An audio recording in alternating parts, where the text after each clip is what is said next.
Episode 113 of Outlander Cast is brought to you by Warby Parker. Take advantage of the new free home try-on program. You get to order 5 pairs of glasses, try them out for 5 days, and there's no obligation to buy. Ships are free and includes a prepaid return shipping label. So head to warbyparker.com/OutlanderCast to order your free home try-on today.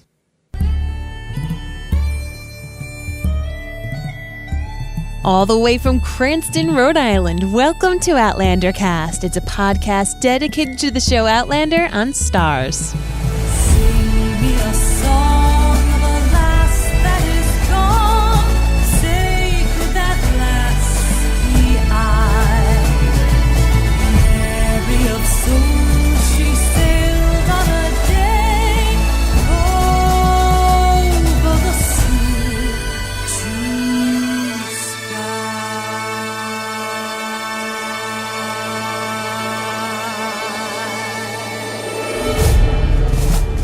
Hey everybody, how's it going? I know it's Droughtlander, but it's okay. It's okay. We're all in this together. Welcome if you're new. My name is Mary Larson. And my name's Blake, and I kind of miss the drums. I kind of miss the Caribbean drums that we had. But you know what? It's season 3 is over. It's time. We have to move on. Go back to our original theme song. Until we get our new one. That's true. That's true. Don't cry because it's over. Be happy because it happened. There you go. That's what I'm saying. I say that every season, and I'm going to continue to say it. So we're, of course, going to be doing a few different episodes reflecting on season 3, but today's episode, I'm really pumped about. Yes. And for those of you who've been with us throughout the seasons, hopefully you're pumped for this episode too. Yeah, we always have the opportunity to fangirl out as a small Outlander community. Fan person out. Come on. Oh, sorry, fan person. But we always take things very seriously, and why didn't Kat get nominated if she's the best? And everything is life and death when it comes to Outlander for us because we're such serious fans. All of us, you, my darling, myself, and all the people listening to this podcast right now. But we and more specifically, I like to get a national perspective of Outlander, kind of give us all Outlander nerds, a little bit of a brain duster here to remind us where Outlander fits in the national perspective of television and where it fits in the national television world. And we always bring on Allison Keene, who works for Collider.com, one of the foremost entertainment websites on God's green earth. And she is a big fan of Outlander herself, but she does have this national perspective, that we've talked about to give us a different idea of where the show may truly be as opposed to where it is in our hearts. In my heart, it's number 5. So, without further ado, let's do this. Let's do it.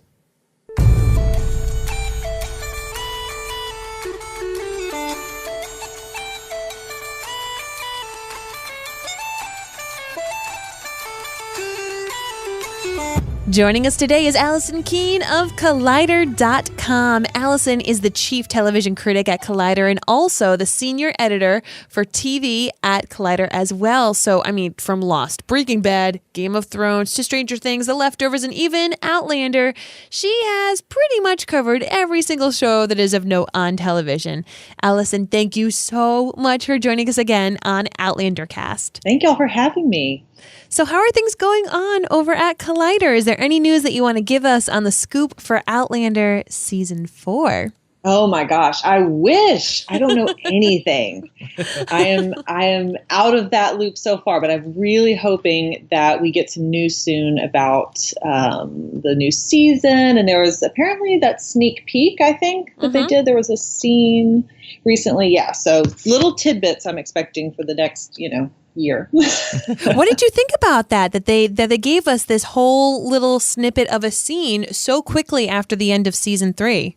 I thought that was really interesting. I actually, come to think of it, I don't know of another show that has done that, maybe ever, but it just shows, I think, how committed STARZ is to not only Outlander, but to that fandom and knowing that people are just ready for the next anything. And I think it's smart that they did that, actually. It was really kind of a savvy move. Yeah, I agree. Now, talking about a savvy move, I know that you were over at the filming, at least on the set of Outlander season 3. So, you know what? Let's get it out of the way right now. How, when, why, everything. Let's fangirl out and talk about it for me. So one of the biggest perks of this job is that we get to, occasionally we're invited by the studios or the networks to go visit the set of their shows. And they're always really great. They're really nice.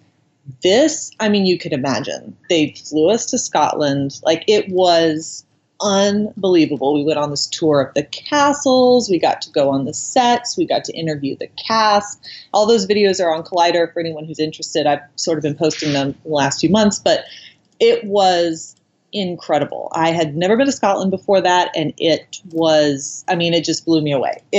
Everything, we went to Edinburgh and really got to explore, and the cast was just so, this is their job, right? To talk to the media and to do interviews. They do it all the time, and they're really good at it, but they're just all so genuine. Katrina, Sam, Tobias, everyone was just so excited to talk to us, so happy that we were excited about the show, and they were just the sweetest. I cannot tell you just how sweet they were in all these interviews. I can't say enough good things about it. STARZ, just treated us so well, took us to all these amazing locations. And yeah, it's they didn't really need to convince us, because obviously everyone that was there was already a fan of the show, but it just took it to a totally new level. So yeah, it was amazing. And I think actually one of my favorite parts was getting to visit the costume department. Ooh. And just see the magic that goes on there. Their costume department, staff-wise, it's not even that huge, but what they're able to do, and just the amount of not just creativity, but when you just walk by these dresses and these, it's astonishing. So yes, it was magical, and I was very happy that I got to go. Hopefully they will invite me back for season 4, and I will have some scoop for you. But so far, maybe you can fit us into your suitcase, and take us with you to go to season 4 shooting. Did you get a chance to go on set, see the filming? What was, if you did, what did you see? Oh, we did. Well, we were actually, there was a very small scene. It's so funny because when you get to observe filming, you really just have no context for what you're seeing at that point, because they're so far into it, and especially for me, who has not read books, it was all just very okay, that's a thing, sure. It was that scene where it was Hogmanay and everyone's sort of dancing, and it was Ginny and Ian. It was really beautiful, and it was so much fun. But it's such a strange thing, because obviously when they're filming it, there's no music, right? So everyone's just kind of dancing to no music, and it's a very bizarre thing. But they're all such good actors that they're, obviously it's super convincing, and it was amazing. But yeah, it was. That really is, I know a lot of people have talked about this and written about this, but the atmosphere on the set with the cast and the crew and the creatives and everybody, it really is like a family there. And I'm really happy that they're going to continue filming in Scotland, because I think that what they have established there, as far as that Outlander production house and everything, has really not only been important for Scotland, but just it's created such a family for that show. And I don't know, I think that comes across on screen too, just in, the love that's kind of behind all of it. Mm-hmm. I love it. I love it. So for anybody who hasn't yet been to Scotland, who hasn't been able to do any of these things, what would you say was a must do on your time there for someone who doesn't have the access you got, but they could still maybe go and see it? I know. I can't wait to go back. I don't have enough money to go back on my own, but one day. So we didn't go to Glasgow or any other, major city in Scotland. We just went to Edinburgh, but I would say that is definitely would be your base camp.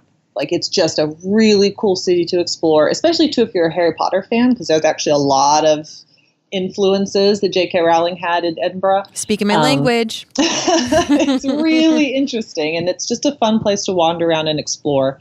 But using that kind of as your base, that's where we stayed. You can sort of, I guess you could take little day trips out to there. First of all, by the way, there are castles everywhere. Like you just can go in any direction and just like throw a stone and there's a castle. So you don't worry that you won't like, oh, what if we don't go the right way? Like you will see castles everywhere and it's amazing. But it's just, there's so much natural beauty in Scotland. Again, I think if you just kind of drive in any direction or take a tour or a bus or whatever, you're going to see just amazing things. But I would definitely say that Edinburgh should be your, destination to start and then just kind of go from there. It was just so beautiful. And another thing is that everyone is super friendly and like really excited for you to be there. Not all places are like that, but Scotland was genuinely like just really, really nice. So, yeah. Awesome. So as you probably know, we grade each episode of Outlander on kilts, and Right. it's 1 to 5, 1 being the worst, like The Search, and 5 stop, Blake. being like The Battle Joined or whatever, So let's just get out of it. Let's get into season 3, which is why we're all here right now. How many kilts are you giving Outlander for season 3 and why? Here's the thing. I really, really, really liked season 3 overall. I think there were some issues with it, which we can get into later, but I'm going to give it 4 kilts. Wow, look at Nice. you, 4 That's kilts. a lot. Yeah. Very good. Very good. It might have even been 5 had it not been for that last episode, but we'll get into that. So, of course, you have a unique look being in the media and being able to talk to other people who, get to write about shows for a living, and you're always in touch with this. So what do you think is the national perspective of this show and this season? It's interesting because I'm finding that people are more and more sort of culturally aware of it. Like if you're plugged into sort of what's happening on TV, you know what Outlander is, you recognize it. Even if you don't watch it, you kind of know that it's happening, which is really not a small thing when there are 500 scripted TV shows on. But at the same time, it still has a pretty small viewership, relatively speaking. I think it's about 1 million viewers an episode, which is actually really, really good in a lot of ways. But still, when you compare it to like the most popular shows, on HBO or something even like Walking Dead or on broadcast, that's still a pretty small audience. And also it's not, STARZ is still kind of an up and coming network in a lot of ways. So I don't think it has quite as much recognition as if the show, was on another network, although I think it fits STARZ really well. And I think that STARZ is kind of building its brand around Outlander in a lot of ways. And I also think that there's still a lot of bias against it where people are dismissing it as like, oh, it's like a woman's show. It's just like a romance. I'm not interested, which, as we know, is really dumb and not true. So I don't know.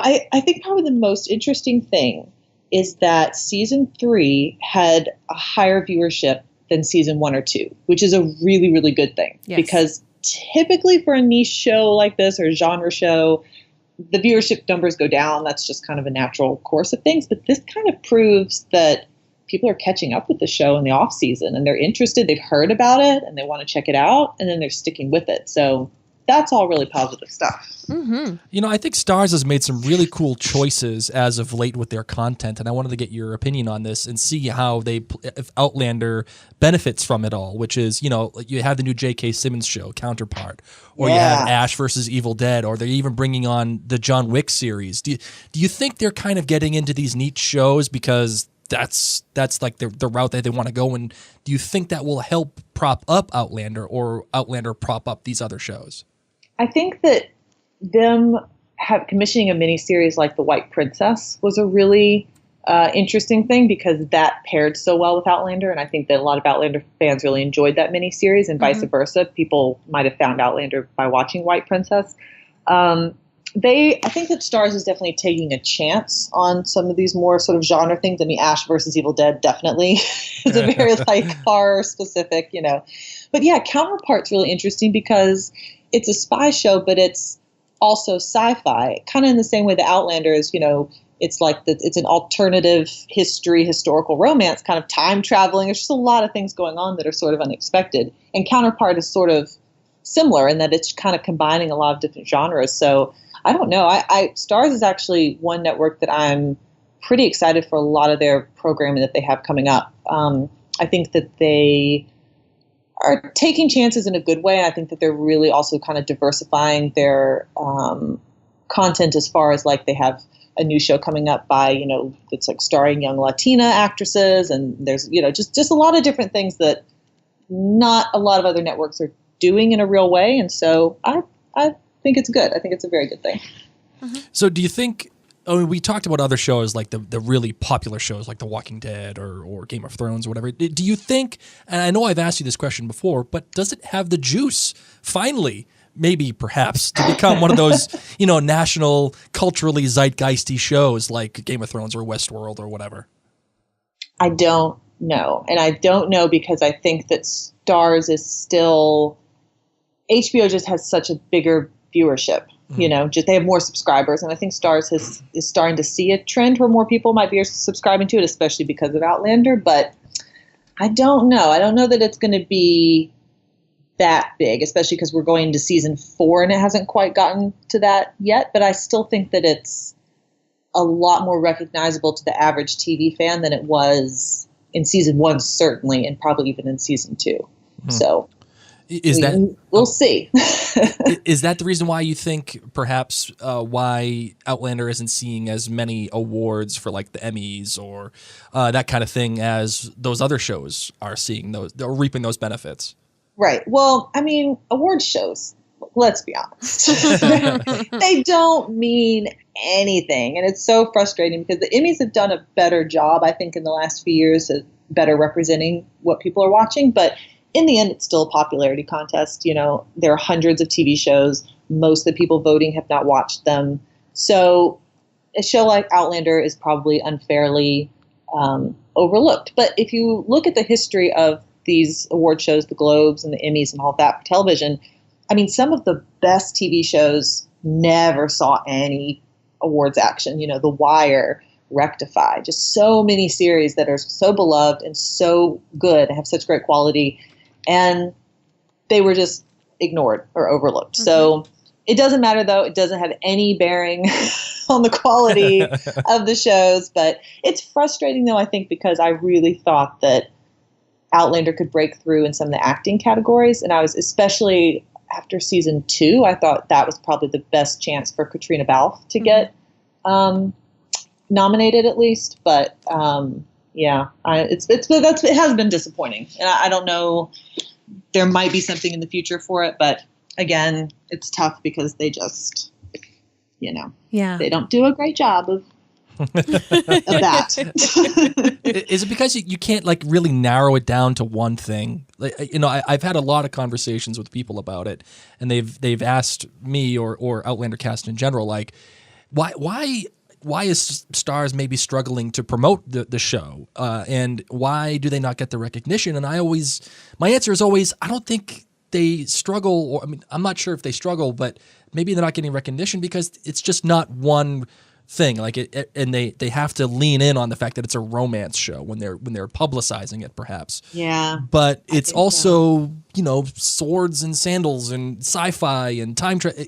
It does one thing really, really well, and other things really well too. What do you think about that?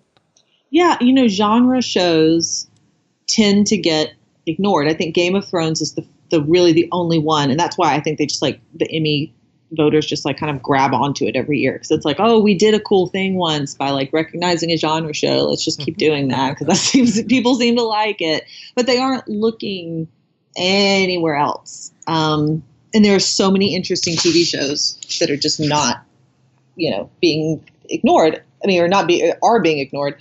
And a show like Outlander, I think that, I don't know. I think there's sort of a stigma to it, and I don't really understand why, but I can see why people would sort of dismiss it as like, well, this is just time traveling romance. That shouldn't be taken seriously. But as we know, it should, because like you said, it does all these things really, really well. You know what? It's too good for the Emmys. I think that's probably the best. There we go. I like that. So that being said, of course, what left everyone talking in the middle to end of December was the finale.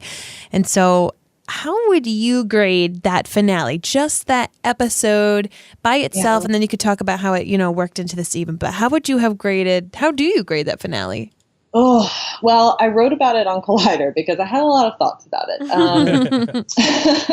Again, and this I'm very interested too in, y'all's take because, well, I think now Blake, are you still not reading the books? Are you still a show only? I'm show person? only, although I started reading the first book, but that's only the first book. That's it. But show only.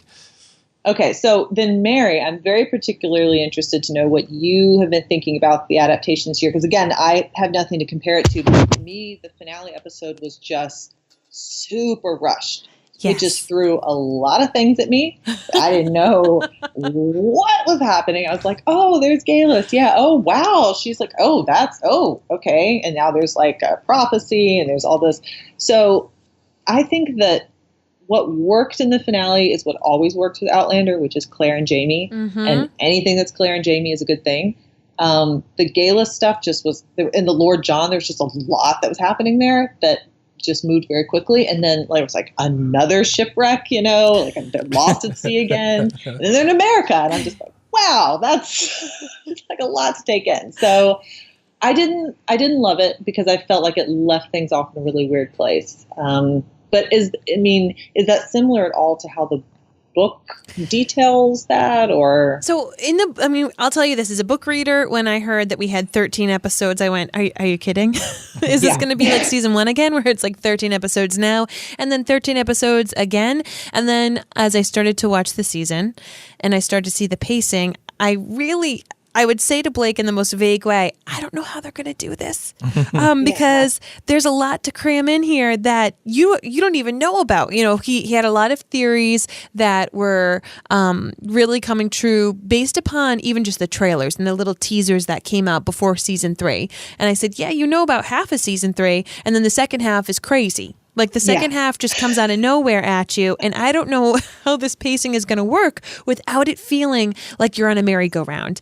And so the way that I feel about it is the second half is magic. It's all magical. It's all out there crazy time anyway. It's really unrealistic when you think about, you know what I mean? It's all sci-fi. So if it is going to go fast, if any part of it is going to feel like it's at an unnatural speed, I appreciate that it's the second half rather than the first half. The first half was character building, really showing what Jamie and Claire went through to have you feel their pain so that you were really, really, really excited when they did get to reconnect. And moments like they had on the boat. And when they did get to arrive in America, you're like, oh, thank God, because they've been through so much. It's like we needed that time and that space to feel the pain.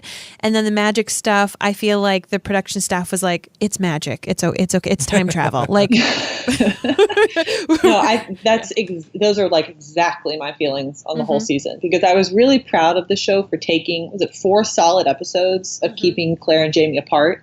And I thought they did not, bow to any pressure to be like, okay, it'll be like 1 episode and they'll be back. Like, it really felt that separation. And I really liked that they took their time with that.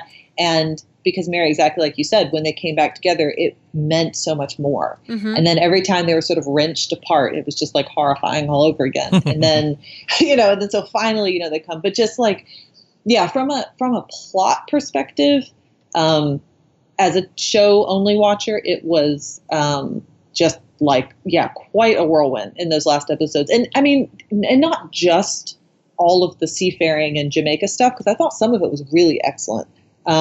But the last 2 episodes were just it was fast. Yeah, it was fast and furious. I think actually they had 5 episodes apart. They even stretched it out even longer. And I know that some people, especially book readers, had even more problems with that because they added in a lot of the Boston stuff.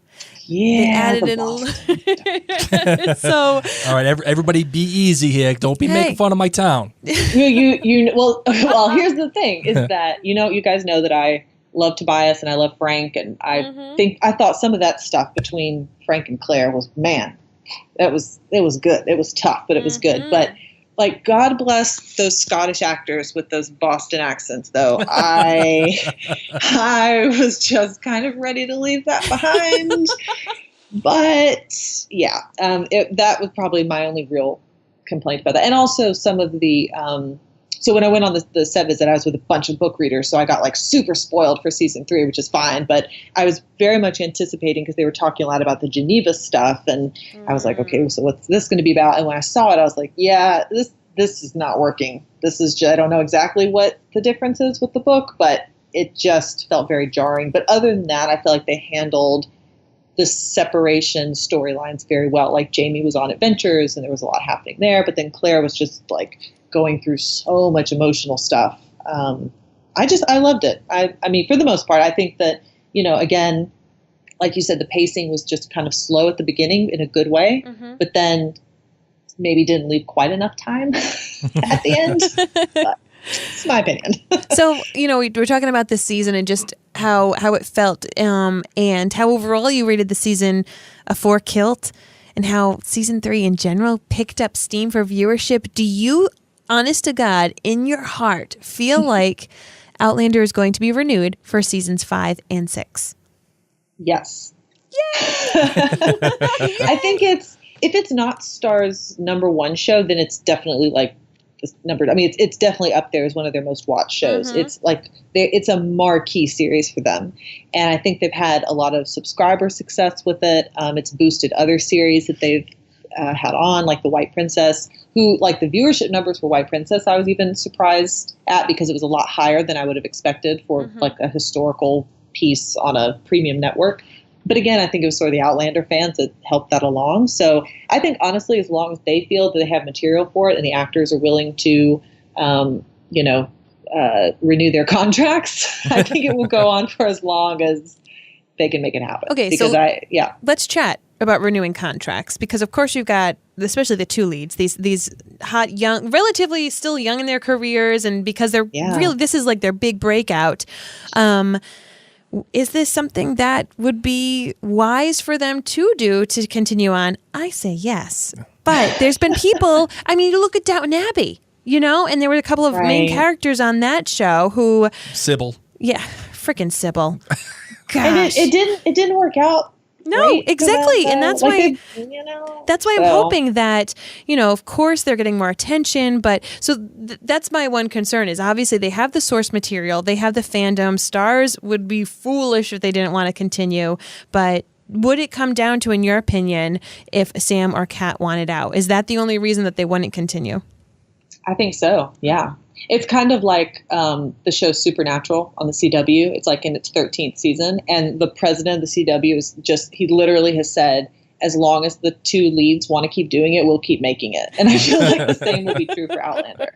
I don't know if they'll want to keep doing it, but I honestly think that they are very grateful for the show and what it's done for them. I think that they genuinely love the fandom and, have just been really proud of what the show has done. And maybe this is me projecting a little bit, but I really do feel like because you're best friends, because of your visit to the set, do you feel like you can speak for them? We're besties now. Like, we're just, hold on, I just got a text. Yeah. I wish.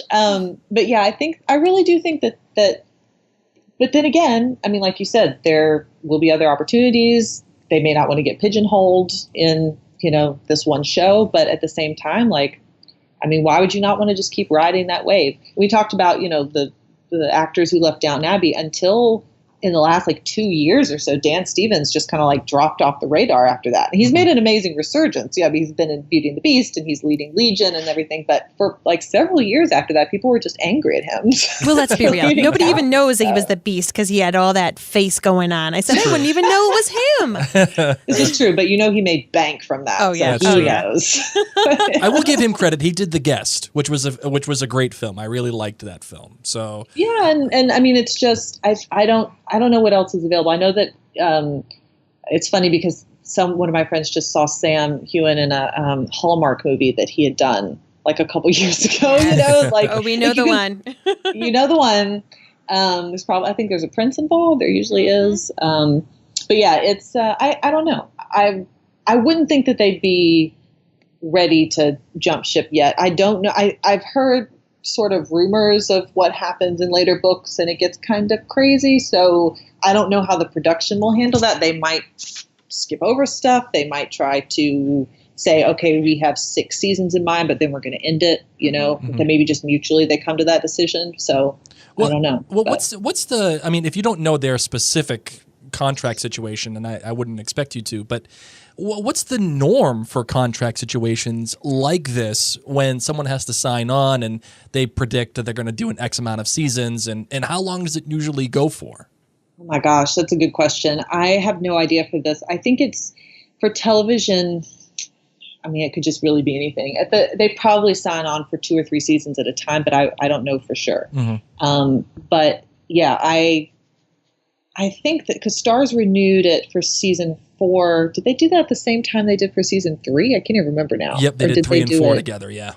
Yeah. So that to me is a signal that they probably signed on for 1 and 2. They probably signed on for 3 and 4, and then they'll see kind of how it goes after that. That would be my guess, but I honestly have no actual information. So, every show, and I think Outlander is a part of this, is they all have their signature moments. And, Breaking Bad, I'm the one who knocks, or we have to go back, Kate, or and I know how much you love this, International Assassin for The Leftovers. Favorite show. Has Outlander had its signature moment yet for you? Or if not, what's like that first scene that comes to your mind when you think of Outlander? Nice question. I know these questions are too good. I just don't know. For me, let me think. There might be a scene or something between Claire and Jamie I'm just not thinking of. But to me, what really stands out with the Outlander is how it feels, right? Like when I think about it, it's in my mind. I know it's leaving Scotland, but in my mind, it is in Scotland, and it is cozy. And like, I have these like woolen, like bracers like Claire wears, like my little like shawl and stuff. This is what I think of when I think of Outlander. It's just like these cozy scenes. And I know that like that's not all the show is, and there's just so much else that happens, especially this season. But I think there's just a very cozy, homey feeling with it. And there is not another show that I can think of that is like that. Like this season in particular, I think I was sort of like this, getting more like this in season 2, because I wasn't recapping it anymore. So it's just like fun to watch. And I just was so excited to see every new episode, which as someone who last year at one point I was keeping up with like 20 shows a week. And most of it's just work. It's like, I kind of have to watch this, or I kind of need to keep up with this. But Outlander, it's like as soon as it hit the STARZ app, I was like, put it on. I'm so excited to enter this world again. And I think that one of the things that it's so effective at doing is just really making you immersed in this world and feel like you are being transported somewhere else, because the settings and the costuming and everything is just so good. But as far as like a specific line, what was that one? Oh my gosh. Jamie says something about how he's like, he'll find Claire or something. Oh, they used it for the season 3 marketing, and now I can't remember exactly what it was. But it's just something about that, like that they're always being pulled together, sort of no matter where they are. And so, I don't know. I'm just like, do you guys have like a favorite? Do you think that there's been a certain moment that kind of has defined Outlander so far? For me, well, I'm not sure if it's defined Outlander, but I had a chance to rewatch some of Outlander actually before we were chatting today, and the thing that I keep always going back to is the battle joined. That first 15, 20 minutes of the battle, and Sam remembering back to the battle, and then the fight with Blackjack, and then Tobias Menzies reaching out to touch his chest, like that was like. That was Outlander porn for me. Like, that was unbelievable. I keep coming back to that, and I remember watching it and getting so excited. And so I'm not sure if that defines Outlander for me, like entirely, but that was one of those things that I look at and just, man. Yeah. It's unbelievable. I like that. How about you, my darling? What do you think? There are certain GIFs that I feel like capture the moment that yes. and I actually just posted this. Right? I just posted one inside our clan gathering Facebook group, and it's when Claire and Jamie are saying goodbye at the Stones, like while he's gonna go fight in Culloden, and he's like pushing her hair back, and that moment, and then the moment that we get in the first episode of season 3 when Jamie is like smelling the cloth that is left behind, because we didn't really get that insight in season 2, and and of course different moments when they get back together, but I feel like, as I said, I liked the space that we had for them to be apart, and that it's almost like the pain, how much you really love somebody when you're being torn apart, when you don't have them anymore. So those scenes really always stick out in my mind, because I'm like, God, these people love each other so much. Yeah. So those moments stand out, but generally in GIF form. I would agree. They pop up in my Twitter timelines, and I'm like always happy to see them. I'm like, yes, thank you. We're going to take a brief moment to tell you more about today's sponsor.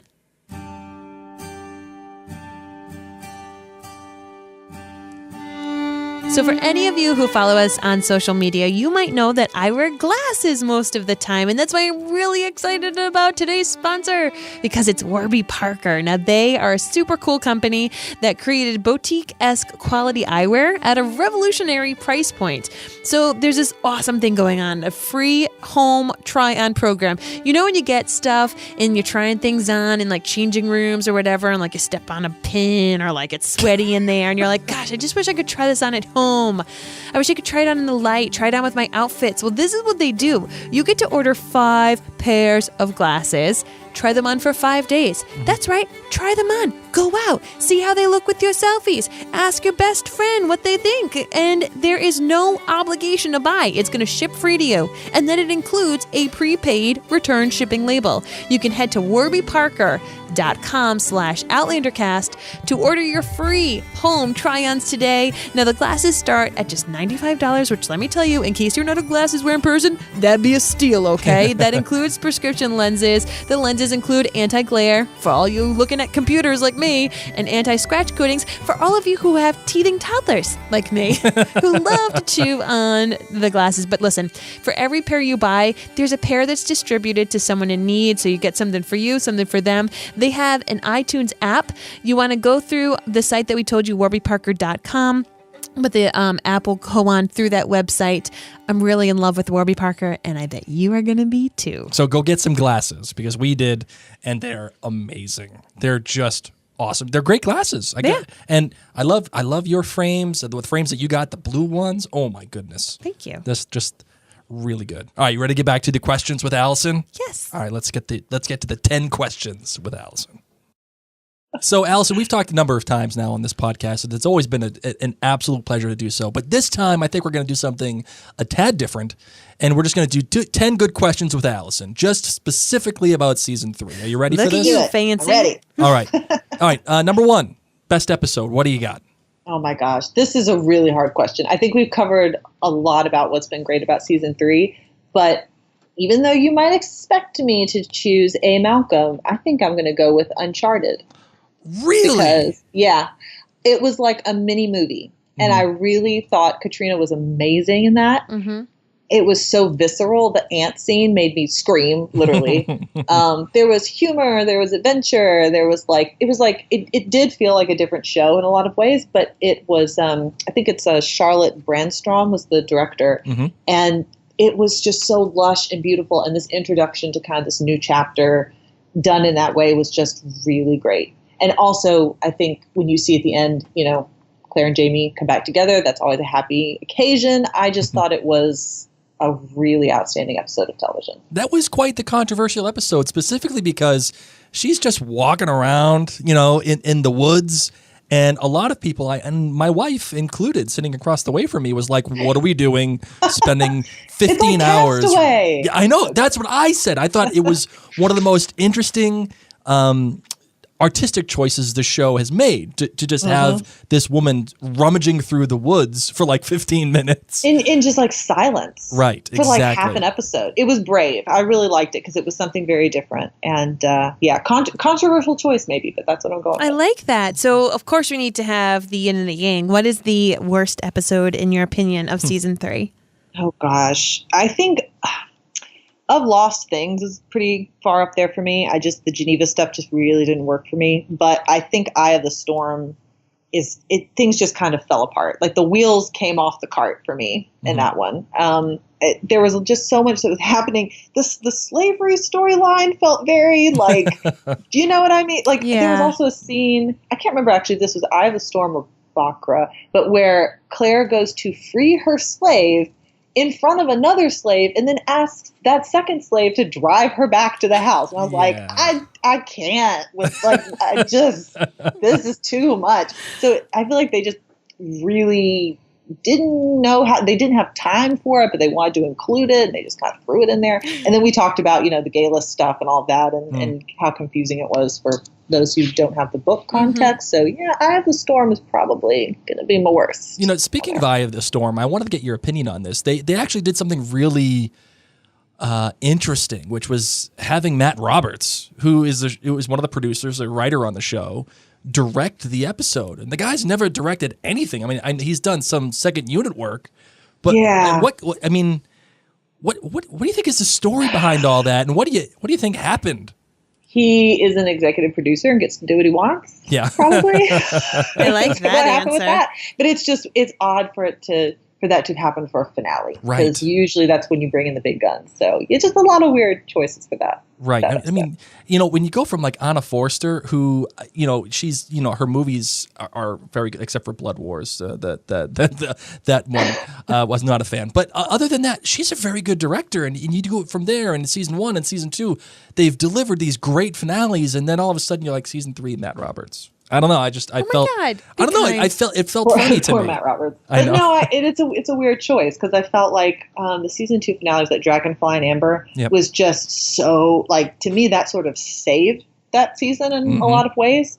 And then this just ended on a really weird note in a lot of ways. And you know what? That might be why STARZ sort of gave us that extra little scene afterwards. Like, no, we promise. Like, that's not. There's more. Stick with us, please. So I don't know. I don't know. Which part of the show is the most vulnerable, do you think, or the most worrisome for you as you're watching it and you're looking at it going forward, or in season 3? What do you think is the most worrisome issue? I am very concerned that we're not in Scotland anymore. Like, this is a real problem for me. Mainly because I don't really care about colonial America that much, and I feel like it's been handled in so many other series. And I felt like one of the things that made Outlander so special was the Scottish setting, and what made people fall in love with it was Scotland. So I have heard that there might be something else that we see in that setting moving forward in the story, but we're pretty much like in America now. I mean story-wise, because the production is, of course, staying in Scotland, which I think is fantastic. But the story itself moving to America, I'm interested. I know quite a few other people who are sort of worried about how that's going to be received. I guess it's more of a controversial aspect of the books as well. But we'll see. We'll see about that. I've always said that Scotland was a major character in the show, as well as Bear McCreary's music and the costumings. I mean, this show really had so many different elements that brought it that, soul sucking in the best way quality in season 1, or when you pick up the book, you fall in love with Scotland. So I can appreciate where you're coming from. Blake, on the other hand, is a huge colonial America history buff. I am, but what I will say is, every great show, in my opinion, has a unique setting. I mean, we talked about Breaking Bad. I mean, being in the ABQ, or Lost in Hawaii, or even like Bloodline in the Keys. Yeah, like you felt sweaty when you watched that show. Yes, like I feel like I smelled after I watched that show. And I always feel like Outlander had that. I'm sorry, I had to take a shower. No, it's 100% true. You feel like you were in the Florida heat with that show. Right. Yeah. I felt bad for poor Kyle Chandler. The guy is like the sweatiest dude on the planet. I just can't. I went into labor watching that show. And I just can't now because it's like. So, but I always felt like Outlander had that in Scotland, and it was unique, and it made it really, really special. And moving to colonial America, you're right, Allison. It is worrisome for me because. You have shows like Turn, who's done colonial America, or whatever. You could watch PBS, This American Life. There's a great John Adams miniseries on HBO many years ago that's like, they actually give them terrible teeth, which is like a big deal for me. I think that's really amazing. So they did it right. So, but my other question then, with them going to America in the story, are we concerned about the colonial American accents? I wonder if they'll just let them stay Scottish or English, but I'm a little concerned about that as well. So, yeah. I mean, I think there's some concern there. I feel like, it wouldn't be entirely inappropriate if people had English or Scottish accents. Yeah, because they would have probably anyway had them, because that's who pretty was coming freshly over. From, right. Yeah. Interesting. Now I'm going to be totally listening in even more. All right. So that being said, what do you think is the best asset that the show has going forward, and that you're like, oh yeah, this is solid ground. They've got this. The one thing that always works on Outlander are Jamie and Claire. When they are together in any scene, we're good. I think Sam and Katrina and their chemistry is what makes that show work. Like, no matter what else is happening, because, over the season, sometimes the writing has let things down, or maybe there's been some questions about, the direction they've taken things or certain whatever. It doesn't matter as long as Claire and Jamie are together. There's like nothing else matters. So they are the one thing that saved the finale for me for season 3. But yeah, I mean, they're the heart of the show. And as long as we get plenty of scenes with them, I felt in a lot of ways that season 3 tore them apart maybe a little too much, because Mary, like you said earlier, there was just, whenever they were together, the show just slowed down and just like gave us that time, which was really nice. And I know that they have to be on adventures and in peril and everything, but the show works when they're together. So yeah, that's always the key for me. So going off of that, I mean, you've said that, the show sometimes has made questionable choices, and I think that's a reasonable statement. With that in mind, what do you think is the most improved part of the show, or the most improved performance of Outlander in season 3? That is a really interesting question. I feel like there are some characters that haven't worked for me because I don't know if it's the actors or just kind of the way they're written or what. I feel like the elephant in the room maybe is the Sophie Skelton conversation, but I do think, honestly, that she has done much better work in season 3 than season 2. I think season 2, as much as I like the Dragonfly and Amber episode, I think that it was kind of like left people very uncertain with, where we were going with that story and her portrayal of Brianna. But I think season 3, she kind of won me back. And I think that I'm interested to see how that story continues on with her, because I know she's going to play a really pivotal role, but she won back. I think she's doing good. So yeah, she won me back after she brought Raja lobster rolls and Boston cream pie. When I saw it, I said, that was a great scene. I'm like, okay, I finally get it why everybody's in love with Roger and Brianna. I get it. But, that's just me. I don't know. What do I know? Just so you know, Allison, because of that, we had several of our staff members come out for a finale party in December, as well as some other clan members, and we served our staff Boston cream pie for dinner one night. That's so cute. Say it, Blake. Say it right. Boston cream pie. There you go. Amazing.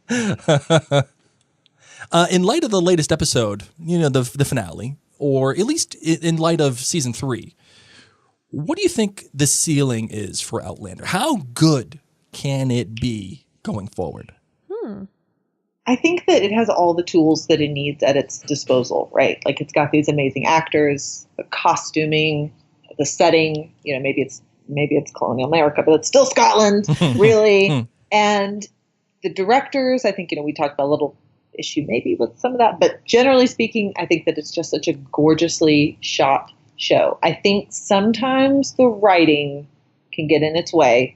I think that the way that they have to navigate what book fans expect, or what they think book fans expect, and then also what TV show viewers need from a compelling drama, because I think we've talked about this before, but a book to TV adaptation is not a one-to-one. You cannot just film what is on a book page. It's just, the way that television beats are not the same way that they are in novels, and things have to be changed. They have to be, spiced up or moved around or whatever for dramatic effect. And I think sometimes the show has struggled with how to meet that expectation. So it's interesting, because I am just like so curious how the America stuff is going to work, because to me, even when I am one of the few people who I think liked the Paris stuff in season 2. I liked them going to Paris. It was fine. But it felt right when they came back to Scotland. Yep. As much as I enjoyed, Uncharted and the Jamaica stuff, I was like ready to come back to Scotland. So I think that Outlander has everything that it needs, but I'm just kind of interested to see story-wise and writing-wise how they keep us really invested in and compelled by this story moving forward. Mm-hmm. Awesome. Now, here's a question for you. Talking about the story moving forward, do you think Outlander misses its main villain of Black Jack Randall? As much as I love Tobias Menzies, I was so ready for Black Jack to go. He lingered for quite some time. I think that sometimes it could be helpful to have like that one kind of baddie, you know, that like character that just you can, I think Galus, I guess, is sort of being set up as that character moving forward.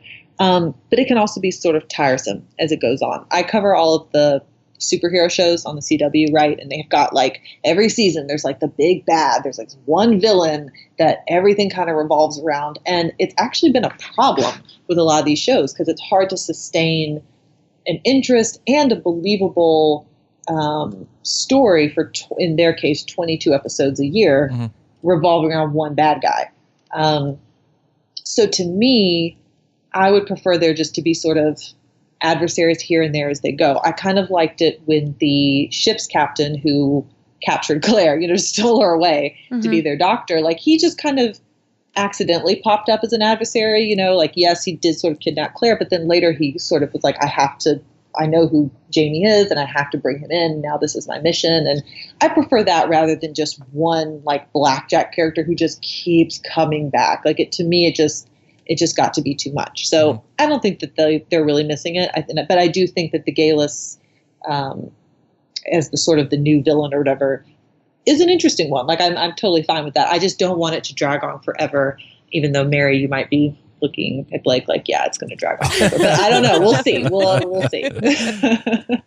Well, one of the conversations that, we as a site have been having, and I think a lot of fans have been having is, season 3 was very good. It like we've said here, it had its issues, and a lot of people have kind of attributed that to Ira Stephen Bear leaving, Ann Kenny leaving, then bringing in all these kind of like no-name jabroni writers to fill the room.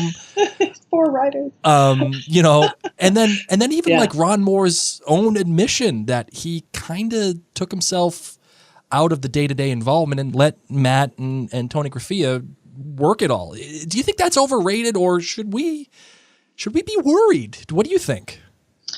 It's tough because so many TV shows now are focused on that kind of auteur filmmaking, right? You've got like one director, one writer, whatever. It's not usually sustainable for a show that has as many seasons and episodes as Outlander, but a lot of times there's still one very, very set creative vision, right? There's one person who's kind of in charge and it's their story. So even though like Breaking Bad's been on my mind because it's been the 10th anniversary recently, and so you mentioned it. Now it's all I can think about. But like for Breaking Bad, they had a big writer's room. They had writers come and go, but it was always Vince Gilligan's story. It was always his direction and his vision. And Outlander's not a procedural. It's not something where people can just kind of come in and write like a spec script, right? Like, oh, here's like my idea for an episode of Outlander. Like it's all very closely tied to each season's overarching story. And then of course the story as a whole, for the whole novel series. So I think that it's a little strange in a way to sort of have Ron Moore like step away a little bit and say, okay, you can kind of take over this vision, because it really was his vision, to start. At the same time, I still think that season 3 succeeded in a lot of ways, and we've talked a lot about that with the separation and then the coming back. But I think that you maybe start to see some cracks in that back half when the season also felt really scattered. Like there wasn't one clear vision for it. It had like 3 kind of distinct parts. So I wouldn't worry about it. But again, as the show moves narratively away from Scotland and into this new land and this new story that's happening and with Galus and all this kind of stuff, I think that somebody needs to be in charge. And I don't know exactly if they figured that out yet. What were those 3 parts that you referenced that you think the show was broken up into? In my mind, it was, the separation to begin with, the reunion / the seafaring, and then Jamaica. Mm-hmm. So to me, those all felt like 3 very different storylines that had varying degrees of success. I just really like seafaring tales. So I liked all the ship stuff. I don't know if probably plenty of people are like, I'm really bored with what's happening here. But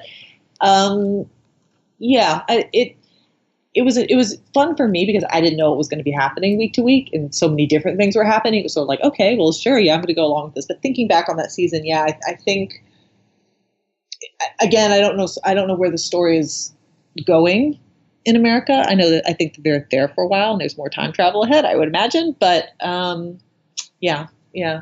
wouldn't worry. But once we start seeing some trailers and that, maybe we can start make a little assumption. So where would you rank Outlander among your favorite shows that are currently airing?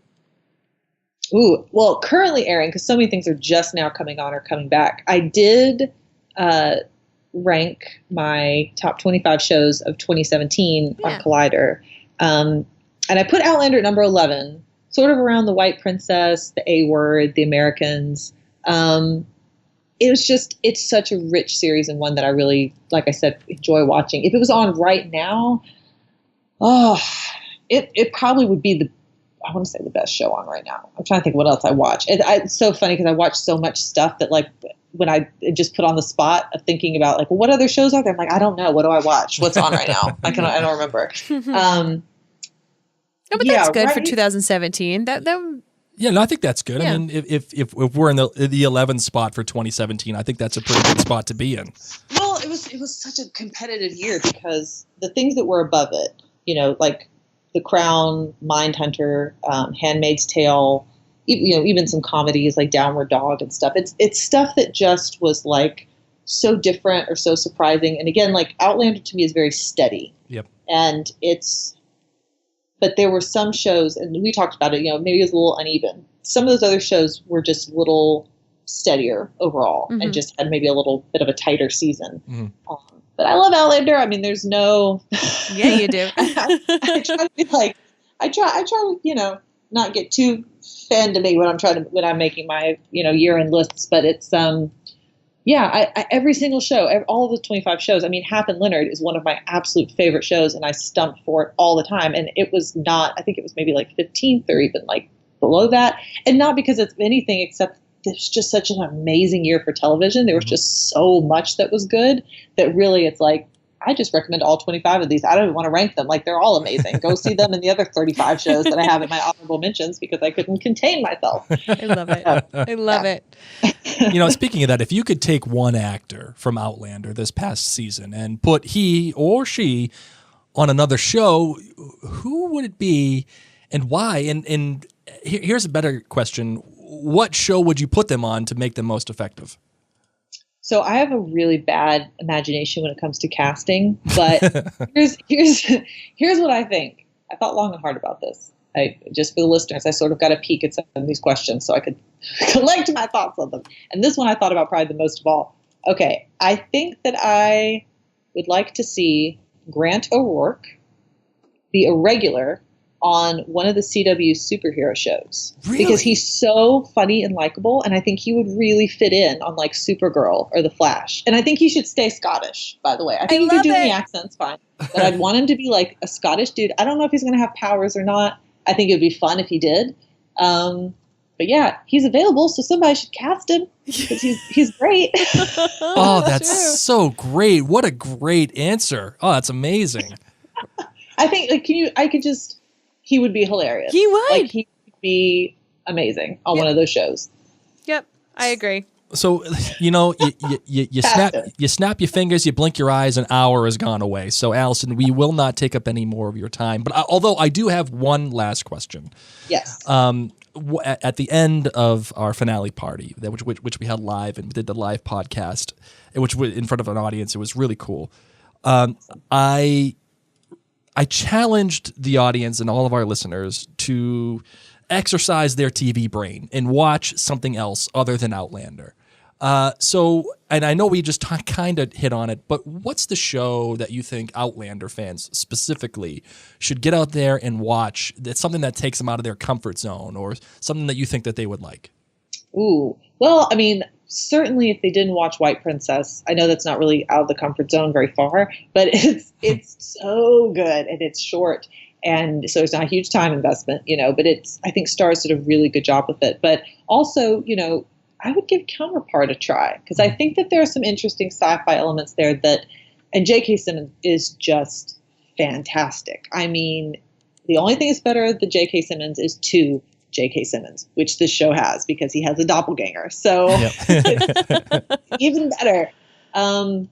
That's one that has really intrigued me this year so far. But honestly, a show, if you really want to go far outside of your comfort zone and watch something that is a show that is really different, but really has something to say and is really fun to watch, I am loving Black Lightning on the CW.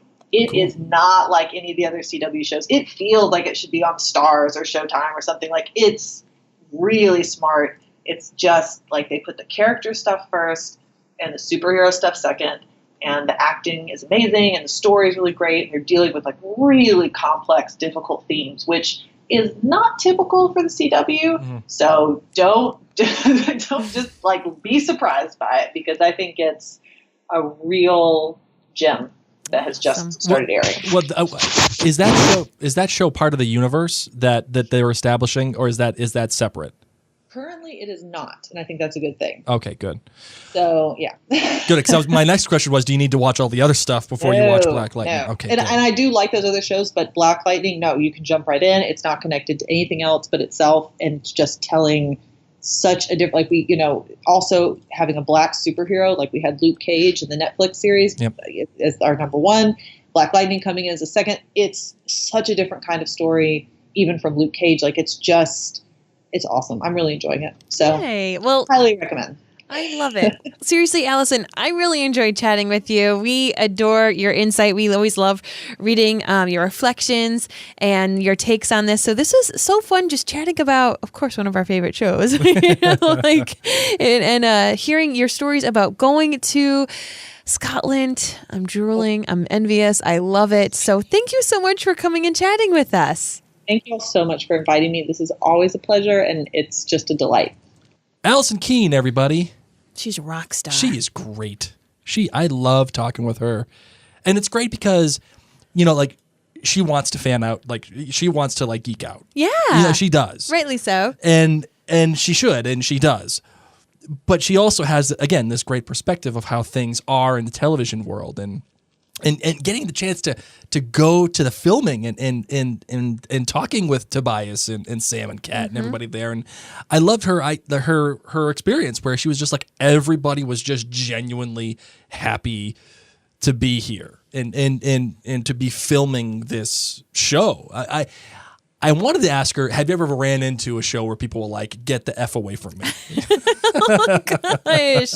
But I didn't. Yeah, I was I think this that was a close. good choice. Thank you. Good choice, my love. I love you. And I will make sure that doesn't happen. So, yes. No, it was really great, as you said, to kind of geek out with someone who not only loves Outlander, but is in a unique perspective from the industry. So, we hope you guys all liked that, and we're going to close out the show. All right, ready to close out? That's what I just said. Oh, sorry. I did. Yeah. See, case when hosts aren't listening. There you go.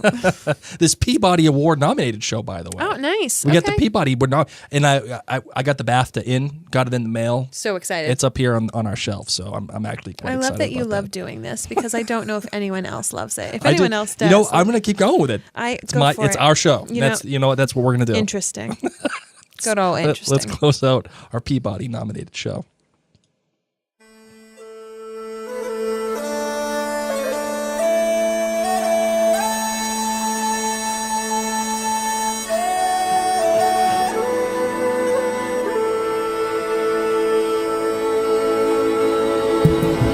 So Droughtlander's here. You're rewatching Outlander. You're joining the Outlander Cast Clan Gathering, the best place to be as an Outlander fan on Facebook. You might be in the Outlander Cast Clan Book Club, where we're having a Drums of Autumn read along. So if you're like rereading and prepping for season 4, that is the place to be. Hey, girl. Now listen, if you are going to do what I'm going to do, and you get to tell all your friends who aren't watching Outlander to come on over and have an Outlander party in your pajamas with some wine, some whiskey, make them some little tasty treats.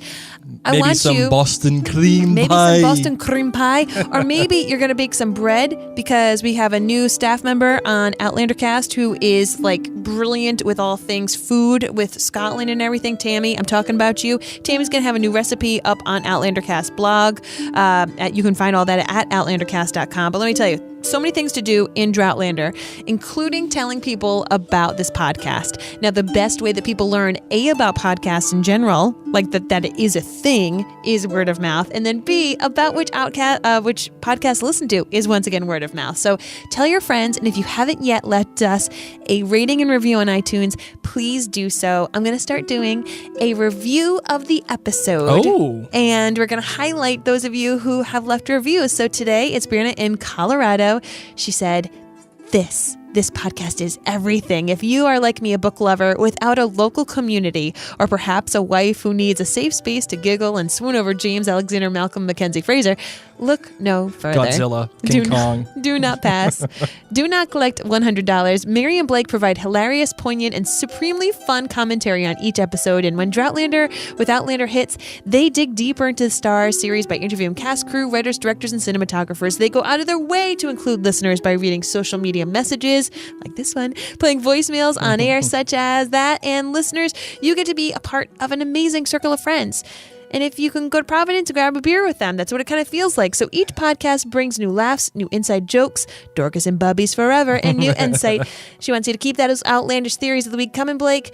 And zany, scarily spot-on ideas. So she said that my interest in cracks her up every time. So thank you so much, Brianna. I also want to give a huge shout-out to a bunch of our patrons who are our higher-level patrons who get their shout-out on each episode for making this possible. I want to shout-out Peg, Ann, and Bobby. Of course, Liz, Carolyn, Tara, Sharon, Tracy, Lisa, Meredith, Amy, Christina, Sue, Keelan, Meredith, Dana, and Nikki, as well as Dieta, Michelle, Jennifer, Lauren, Heather, and Marilyn. Thank you guys so much. And thanks to all of our patrons who have helped make this possible. Listen, being a patron at patreon.com/OutlanderCast helps us keep this going, helps us keep Outlandercast site going, helps us do all the things because it ain't easy taking your favorite thing in the entire world and then saying, let's make this like a job, a job. Right. And it's so fun. So if you have fun listening to this, thank you. I mean, let's be honest here. We all know why we were joining Patreon. We all know why, okay? It's because you want to hear my chapter-by-chapter analysis of the first book of Outlander. There you go. We'll just be honest about it. That's okay. I'm fine with that. That's good. But other benefits that you do get from this is that, of course, you get to listen to episodes early, and you get a chance to hang out with Mary and I, and have little chats and talks. And hey, you want to spend more time with us crazy kids, then Patreon's your way. There you go. So thank you guys so much. Once again, make sure you like us on Facebook, our Instagram, or Twitter. Droughtlander's here, and we're here to keep you company. So and go to outlandercast.com for all of your Outlander needs, whether it's the blog or the podcast or the news or anything that you want to get for Outlander. It is outlandercast.com. Got you. My love, are you ready to close out our first podcast episode of the newly minted Droughtlander? In 2018, that's right. Yeah. Jeez. What's the world coming to? 2018. I love it. I just found out that the class of 2021 was born in 2003. That's ridiculous. 2003. I think I need to go moisturize my old skin. All right. We're going to leave on that note while Mary go moisturizes her old skin. Bye, guys. Thank you. Bye.